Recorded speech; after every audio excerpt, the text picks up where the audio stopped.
कई उदाहरण हैं निष्काम भक्ति वालों को भगवत प्राप्ति हुई।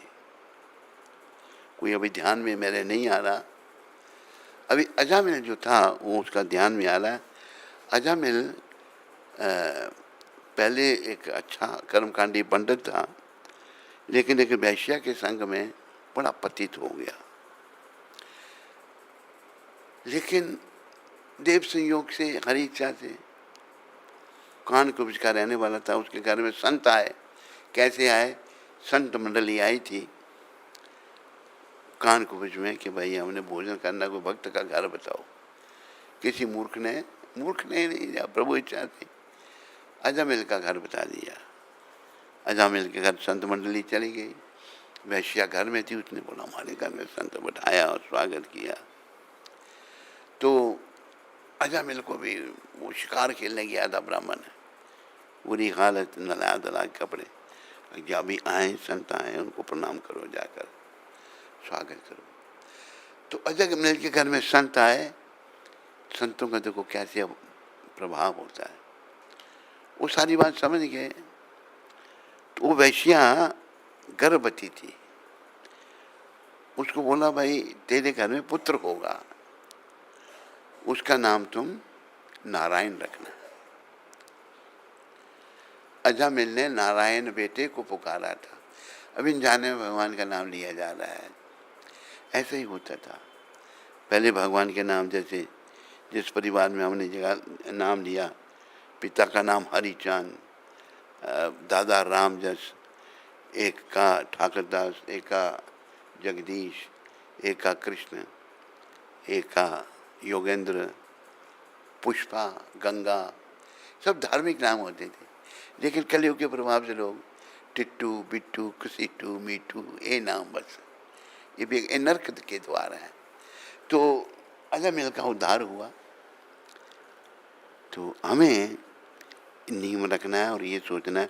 और देखो दोष आ जाता है कलयुग में। दोष अभी क्या आ गया है, प्रभुपाद जी ने इतनी कृपा करके ये आंदोलन दिया, बड़ी उनका तो संघर्ष, उनका कष्ट, एक संघर्ष मैंने बताया था, फिर भी बता देता हूँ। उनका ठहरने के लिए कोई जगह नहीं है गुरु महाराज के पास। न्यूयॉर्क में एक जगह कहीं से ठहरे थे, वहाँ से जाना पड़ा। दूसरा कहता हाँ मेरा बॉन्ड है, बॉन्ड गोडाउन को बॉन्ड कहते हैं, उसके साथ एक कमरा है, बाथरूम भी है, आप उसमें ठहरो। गुरु महाराज ने अपना सामान उठाया, वो कमरे में आ गए। वो व्यक्ति चला गया, शाम का टाइम आया तो वो जो गोदाम था उसका एक और पार्टनर था। एक पार्टनर तो दिया, दूसरा आया, देखा तो कमरे में ठहरा है। कहते who are you, why, get out here. उसने निकाल दिया उनको। बेचारे कहाँ जाए सामान उठाकर। कितना कष्ट इन महापुरुष ने किया। ऐसी बहुत सारी घटनाएं हैं। एक बार लॉस एंजलिस के मंदिर में इनको इनके भक्तों ने बंद कर दिया। कहते कोई बात नहीं, मैं एक चम्मच शायद खा के जी लूंगा।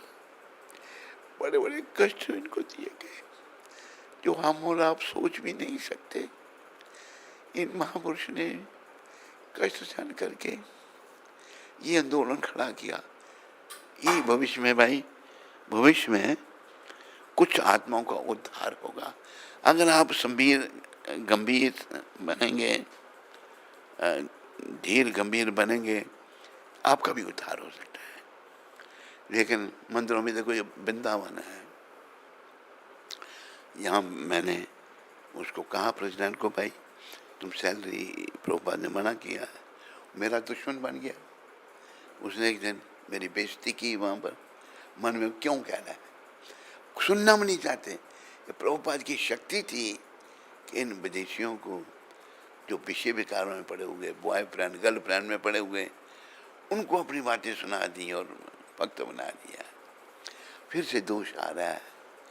तो खैर प्रभुपाद कृपा से हम यहाँ आए हैं, उनकी कृपा से ही तो ये केंद्र चल रहा है। इसको निष्काम भाव, निष्काम से भी, अभी सैलरी लेना, दुनिया पैसे के लिए काम कर रही है। लेकिन प्रभुपाद जी ने हमको कृष्ण के लिए काम करना सिखाया, क्योंकि कृष्ण ही भगवान है। इति चमसा कलापम सम कृष्णस्तु भगवान स्वयं। भगवान के कई प्रकार के अवतार हैं, कला अवतार, अंश अवतार, मनवंतर अवतार, लेकिन कृष्ण अवतार नहीं है, अवतारी सारे अवतारों के कारण हैं। उनकी प्राप्ति करनी है। ये श्री चाहे स्त्री का चोला मिला चाहे पुरुष का, पूरा अधिकार है। कोई ब्राह्मण है, क्षत्रिय है, वैश्य है, शूद्र है, गोरा है, काला है, अमीर है, गरीब है, ऊंच है, कुछ भी कोई है, सब भगवत प्राप्ति कर सकते हैं, सबको अधिकार है। अभी जब महाप्रभु पृथ्वी पर थे, एक झारू ठाकुर, वो शूद्र थे, वो शुद्ध भक्त बन गए। एक भक्त थे कालिदास जी महाराज। कालिदास जो थे वो भी वैष्णव थे, लेकिन कालिदास बहुत बड़े घर से थे, उनका परिवार बहुत बड़ा परिवार था। वो रघुनाथ दास के चाचा थे या मामा थे, मुझे पक्का। रघुनाथ दास राजकुमारी थे। तो कालिदास जी जो हैं ढूंढते रहते वैष्णव कहाँ पर है। उनको पता लगा कि झारू ठाकुर परम वैष्णव हैं, तो उनके घर में आ गए। वो आ गए उनकी कृपा लेने के लिए। वैष्णव कोई भी है वो कृपा कर सकता है। अगर वैष्णव नहीं है, बड़ा ब्राह्मण है, विद्वान है, कुछ भी नहीं, किसी काम का नहीं। तो झारू ठाकुर ने स्वागत किया कालिदास जी का कि आप आए, बड़ी कृपा की। मैं साथ वाले ब्राह्मण घर से आपके लिए कुछ खाने के लिए मंगवाऊं?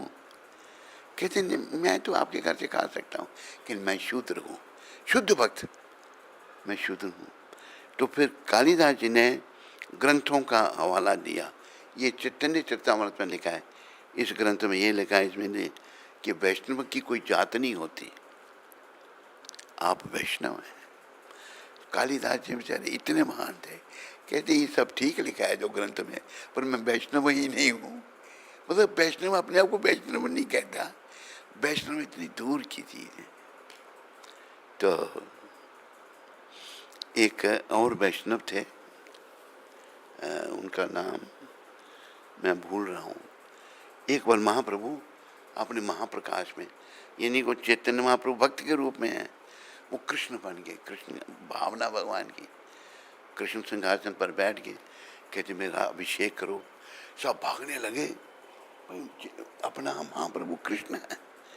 लोगों को दर्शन दिए, कि बुलाओ मेरी सच्ची माता।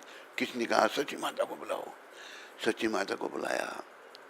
माता ने देखा मेरा बेटा तो कृष्ण है, दंडवत प्रणाम की, लेकिन भगवान नहीं देख रहे माँ को।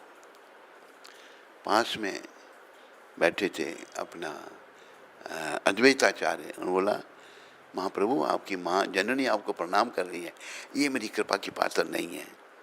ऐसा क्यों? ये कहती है मेरे भक्त मुझे ले जाते हैं, मेरे को नचाते हैं, मेरे भक्तों की जो निंदा करता मुझे कोई वो पसंद नहीं। कहते प्रभु ये वात्सल्य भाव उनका है। अच्छा, भगवान ने अपना चरण कमल माँ के सर पर रख दिया, माँ को भी आशीर्वाद मिला।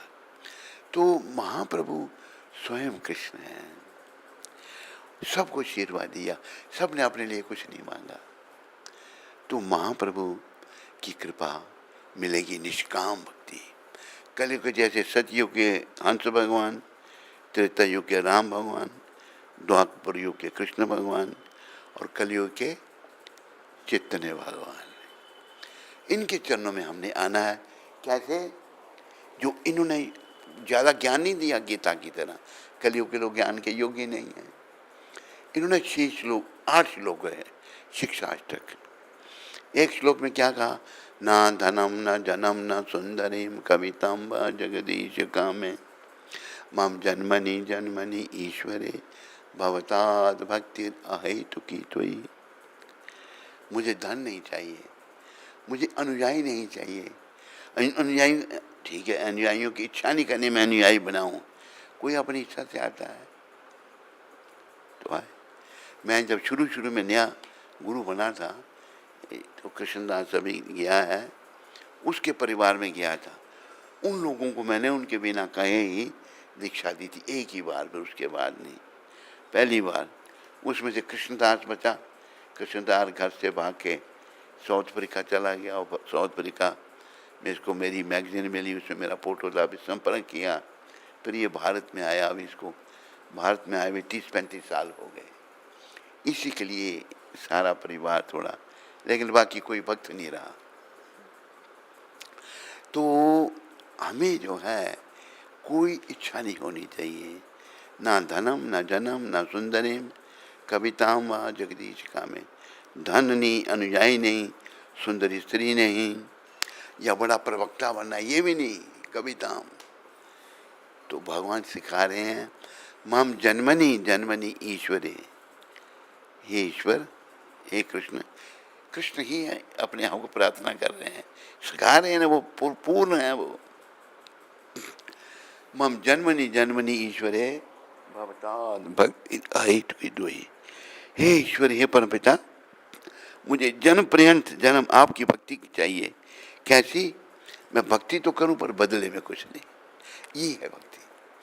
अभी पैसे के लिए दुनिया काम कर रही है, कर रही है नहीं कर रही? प्रभुपाद जी ने हमको कृष्ण के लिए काम करना सिखाया। अगर कृष्ण के लिए काम करेंगे ना तो कृष्ण की प्राप्ति होगी। अगर पैसों के लिए, इंद्रियों के तर्पण के लिए काम करेंगे, प्राप्ति फिर भी होगी, फिर यमदूतों की, यमराज की प्राप्ति होगी, यमलोक में जाना पड़ेगा।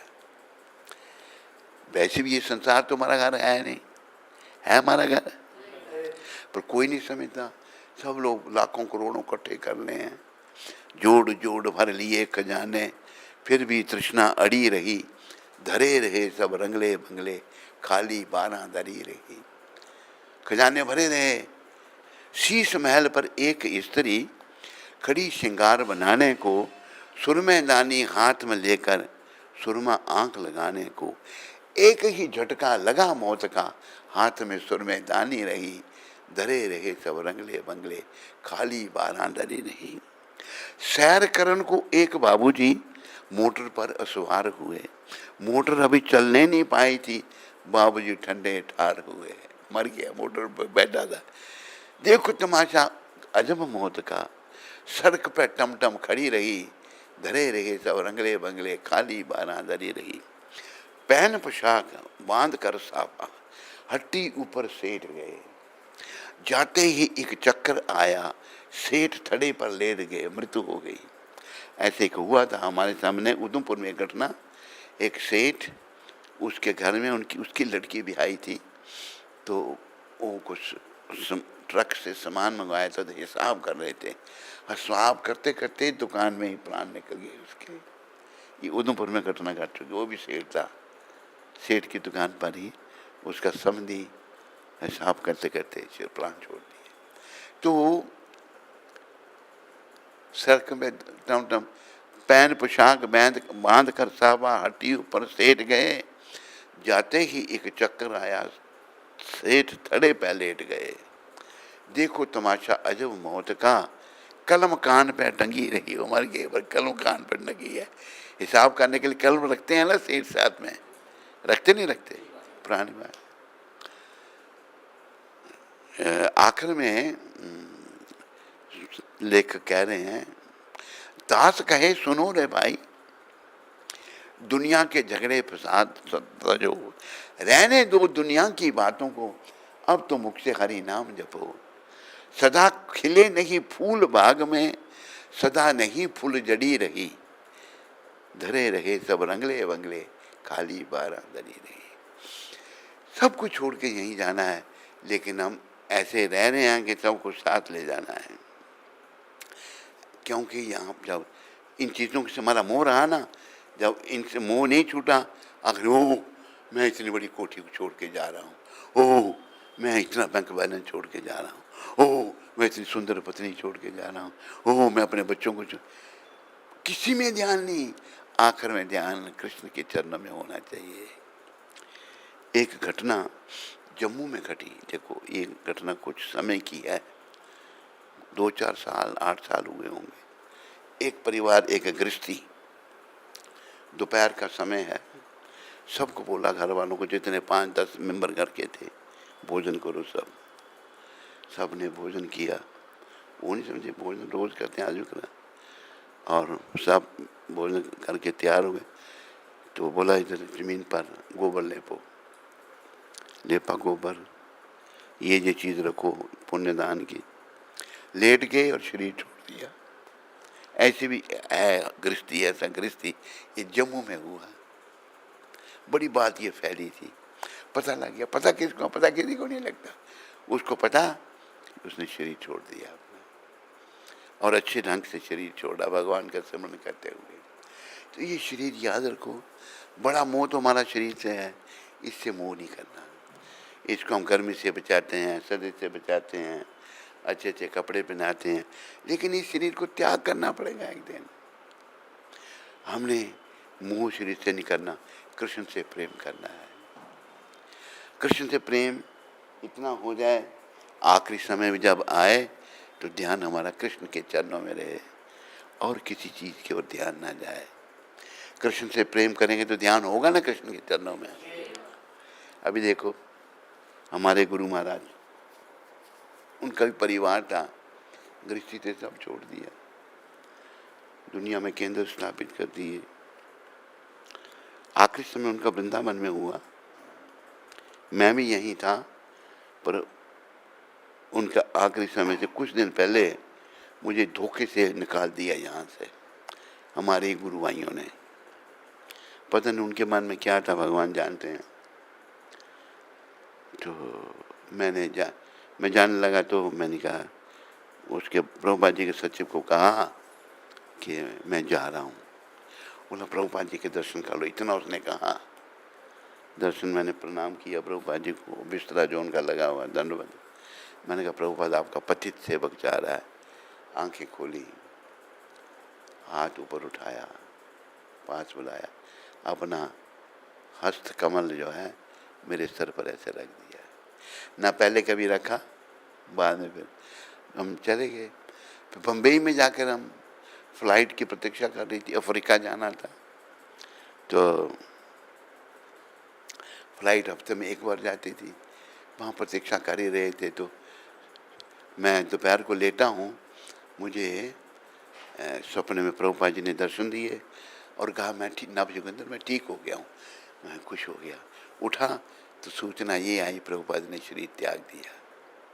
फिर उन्होंने जल्दी से टिकट बनाई, एयर टिकट बनाई, सबकी टिकटें बनाई। तो हम यहाँ पहुँचे, प्रभुपाद जी को समाधि में रख दिया था। उनके दर्शन आखिरी नहीं हुए, उनको समाधि में विराजमान हो गए थे, यहीं उनकी समाधि बनी थी। तो अगर हम भगवान के चरणों में ध्यान रखेंगे, भाई यही काम आएगा। अगर भगवान के चरणों में ध्यान नहीं रखेंगे, इधर उधर ध्यान होंगे, आखिरी समय में बड़ा कष्ट उठाना पड़ेगा, क्योंकि हमारा मलिन मन उसको छोड़ना नहीं चाहेगा। चाहे स्त्री है, चाहे पुरुष है, चाहे अमीर है, चाहे गरीब है, कोई भी है। लेकिन यमदूत जबरदस्ती जब छुड़ाएंगे तो मल मूत्र का त्याग हो जाएगा, बड़ा कष्ट होता है। तो प्रभुपाद कृपा से सब लोग कृष्ण के चरणों में निष्काम भक्ति का, प्रभु ये कृष्ण में कुछ नहीं चाहिए, ये मन में रखो। बहुत सारी कामनाएं मन में हैं, कामनाएं नहीं, बहुत सारी, उनको निकालने का प्रयास करो। प्रभु बस हमें लाख ना करोड़ ना हजार चाहिए, हमें लाख ना करोड़ ना हजार चाहिए, हमें श्याम जी तुम्हारा बस प्यार चाहिए। हमें कुछ नहीं चाहिए प्रभु, केवल आपका प्रेम। आपका प्रेम जो है, इनका का प्रेम मिल गया, आखिरी में भी फिर इनका चिंतन हो।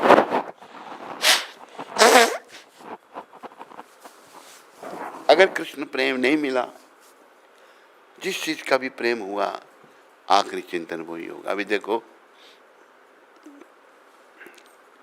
महाराजा भरत सब दुनिया का राज्य छोड़ के आगे गंडकी नदी के किनारे रहे नेपाल में।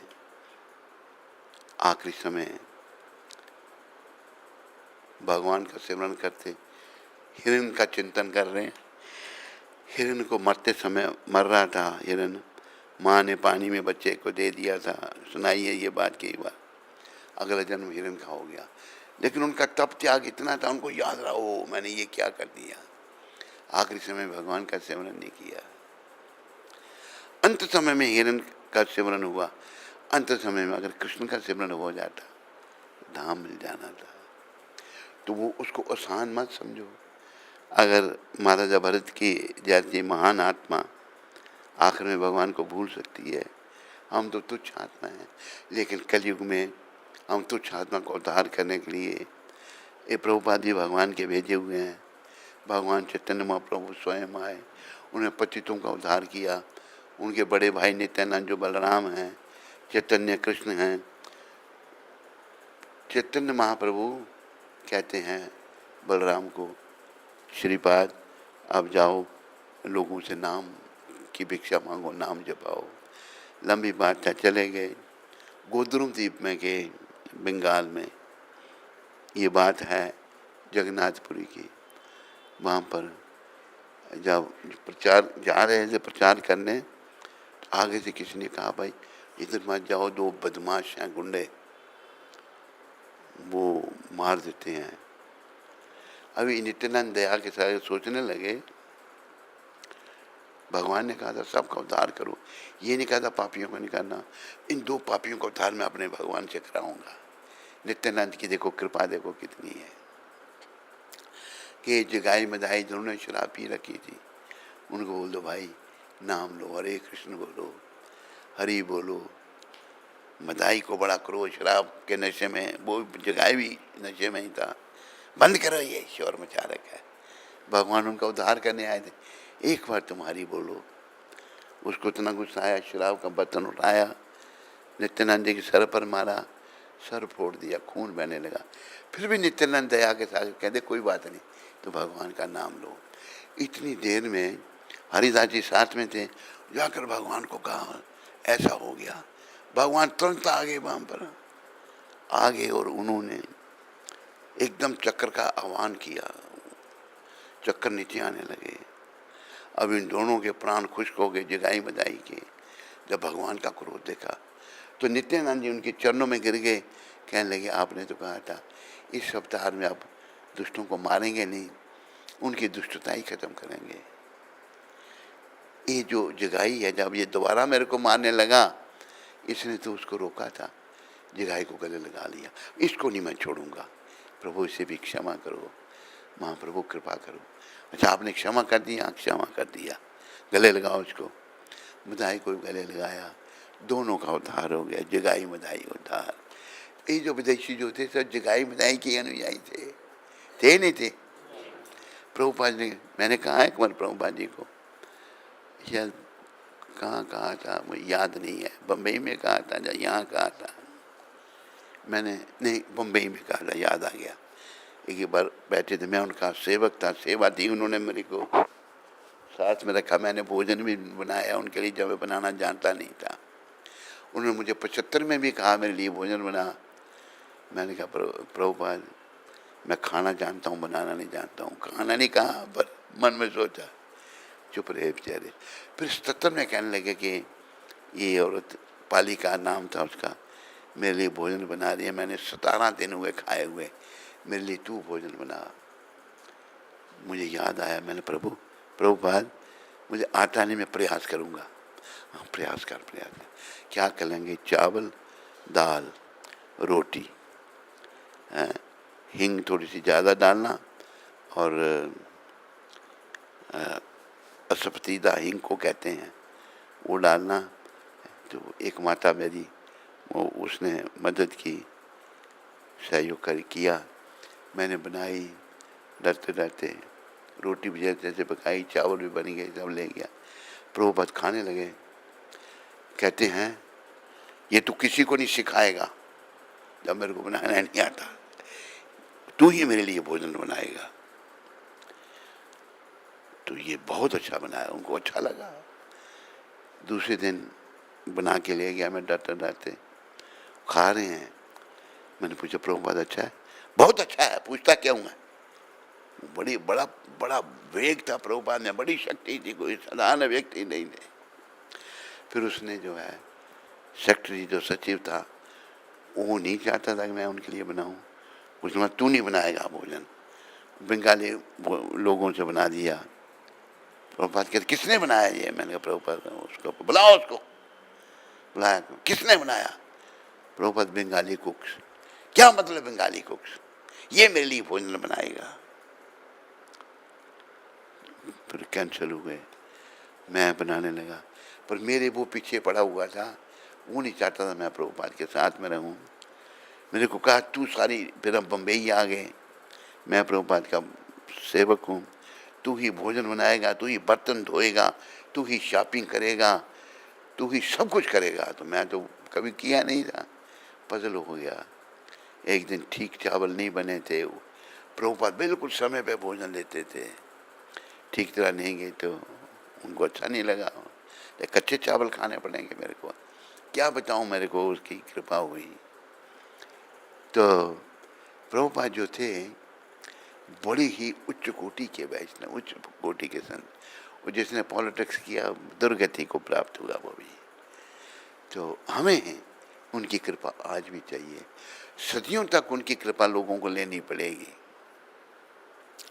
मुझे नहीं लगता उन जैसा कोई भविष्य में भी होगा। वो एक अवतारी पुरुष थे। महाप्रभु ने 500 साल पहले कहा था, पृथ्वी तीर्थ यत्रा नगर आदि ग्राम सर्वत्र प्रचार हो मोरो नाम। दुनिया में जितने नगर नाम है मेरे नाम का प्रचार होगा। किसने पूरा किया? प्रभु। सबको सब क्यों नहीं बोलते? किसने किया? प्रभुपाद ने।